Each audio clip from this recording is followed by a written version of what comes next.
Maintenant, vous vous souvenez peut-être des sorties éducatives organisées par votre école primaire à la fin de l'année scolaire. Eh bien, celles des jeunes de l'école Massé dans le secteur Gatineau ont été annulées. Et tout ça, c'est en raison des moyens de pression exercés par les enseignants à l'endroit du gouvernement.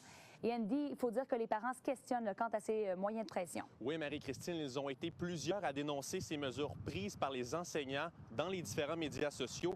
Écoutez, dans une lettre adressée hier soir aux parents des jeunes élèves fréquentant l'école Massé, la directrice de l'école, Maryse Gravel, a souligné que toutes les sorties éducatives de fin d'année seront annulées, imaginez. Elle stipule que la décision provient des enseignants et qu'en aucun cas cela est dû à un manque de financement de la part de l'établissement. Je vous fais entendre les réactions de quelques parents que j'ai recueillis aujourd'hui.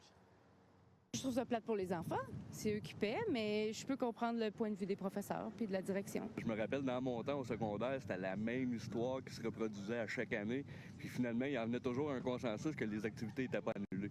J'espère pour les enfants que ça va en venir un consensus comme ça. Ils devaient aller à la ronde, ils devaient aller à Calypso, des trucs comme ça, puis tout est annulé. J'ai des enfants moi-même qui sont un petit peu déçus de tout ça, là.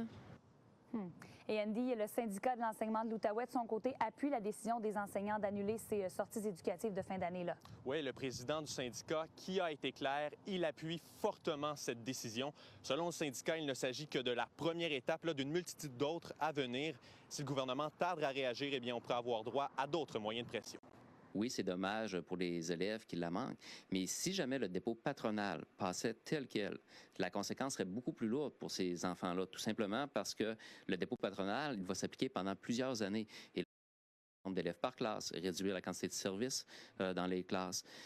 Donc, si on fait le différentiel entre les deux, où est-ce qu'on est le plus pénalisé en perdant une journée de sortie éducative ou perdre un climat de travail, perdre un climat d'apprentissage adéquat? Je pense que c'est facile de comprendre. Les enseignants de l'Outaouais ont voté en faveur d'une grève de 3 jours. S'il y a échec entre la partie patronale et le syndicat, cette grève pourra avoir lieu lors de la prochaine rentrée scolaire. On va suivre l'histoire. Merci, Andy. Au revoir.